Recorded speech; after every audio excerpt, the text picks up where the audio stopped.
The culture war surrounding context in books is playing out in one Orange County city. Huntington Beach has approved an ordinance that restricts access to books in the city's library system that council members say are inappropriate for kids. We are joined now live in studio by Huntington Beach Mayor Gracey Vandermark, who led that charge, and also Allison Lee, who is the director of PEN America, which is an organization that aims to protect free expression in the U.S. We really appreciate both of you coming in. We know it's early, you're busy. Thank you very much. So, Mayor, I want to start with you. When we talk about banning or restricting books or reading material, don't books tell children about the world, about their place in the world? They offer differing points of view. And why is it up to government officials to decide what people will read? Well, number one, we're not banning any books. That's one correction I'd like to make repeatedly, because every book is still within our library. It's still available. And the books we're trying to restrict children from having access to are not books about history, books about the world. They're books that teach children how to do very sexually explicit acts. I have some of them right out here if you guys would be interested in looking at them. This is about protecting children. It has nothing to do with banning any books, and somehow that narrative's been pushed over and over and over. It's not a ban if you still have access to it. And one thing I'd like to clear up, we have not removed one single book from our library. All the books are still there, and every parent has access to every single book. Okay, Allison, I want to go to you now. You know, we have a rating system for movies, for film, for TV. There are rated movies that say basically, you know, this is inappropriate material for children. What is your response? So I want to say real quickly to the idea of what is a ban, right? If I can go to a book, to the library on Monday, and my child can easily check out a book, and they go to that same shelf on a Wednesday, and that book is no longer available to them. They have to go find it. They have to get permission. They have to have a written note from their parent. Or, in the case of Huntington Beach, a committee has now removed it from the shelves and is going through review. That's a ban. That's a restriction. That's a right that we had as citizens of this country, a fundamental right to read, that has been taken away by politicians. So that is a restriction, and that is a ban in the face of, as we consider it at PEN America, and as many parents and librarians and students and teachers consider it. So by all means, should books be considered? Should there be appropriate books in the library? Yes, and that is what librarians and professionals do every day. That is what we trust them to do. That's what we've always trusted them to do. And that's what they've done up until this day. What this ordinance has done, and what the mayor has done, is create a censorship committee of other people, not professionals, who will decide for you, for me, for other parents, what our children can read, instead of allowing us to make those decisions for ourselves. Well, and Mayor, I want to ask you, because it seems like a lot of the material we're talking about is it surrounds the LGBTQ community, and some people are saying this is a way to discriminate against that group by pulling these books. What do you have to say about that? I have the books here. They're not LGBT-specific books.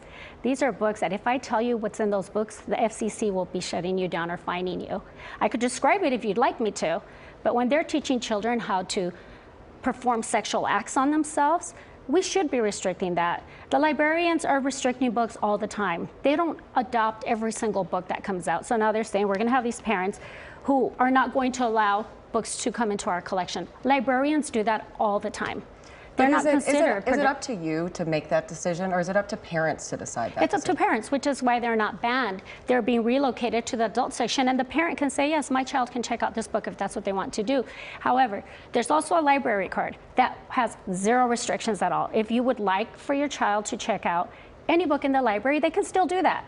But there is another card that if you are a mom and you want your children to just check out children's books, you should have a right to have a card that protects your child from going to a different section in the library and checking out these books. What about some of this material where kids feel like they can't go to their parents to talk to them about it, and this is the only place they're going to get that resource?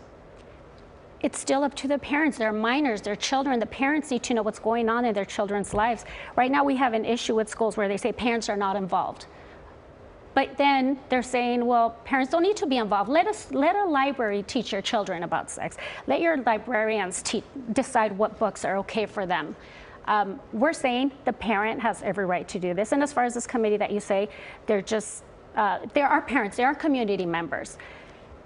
Somebody said we can't let our libraries be run by the government. The only one running our libraries now is the government. What we are doing is bringing the residents in the community in so that the parents, who are the taxpayers, who fund that library, also have a say. It is our library, not the government's. Well, that's Allison. A lot of parents do feel this way across the country, that they want to take back control and have that. How do you see this? Look, I'm a parent and I'm a taxpayer, and one of the most important places for me as a parent raising my children was the library. Taking my kids to the library and discovering books with them was one of the most joyful parts of our week, you know, checking out books. I encourage all parents to get involved with their children, with their reading. What I don't think is right for other parents to decide for me or for my family, or for government officials to create politically minded, politically motivated committees, because that's what this committee is. It is a committee of community members that will be appointed by government officials, not by professional librarians. To decide for my family. The book she's talking about, the Friends in the Library showed me a list of books that have already been moved from the children's section to the juvenile section. One of them is this beloved book that I read to my kids almost every night when we were potty training, called Everybody Poops. Everybody poops. It's beloved. It's silly. It's funny. What is so scary about that book that a child cannot encounter it and learn the real truth that everybody poops? I don't understand. But that is not one of the books that I asked them to remove. It has already been moved, Mayor. It has already been moved. And the committee of 21 parents will look at it and say, this book will go back. So it has already been restricted. So I would love to keep going on this conversation because I feel like we could spend an hour on it. There's a lot of different feelings and sides to this, but we are out of time. Thank you both very, very much for being with us this morning. Really appreciate it. Very important to hear both points of view. Thank you for having us.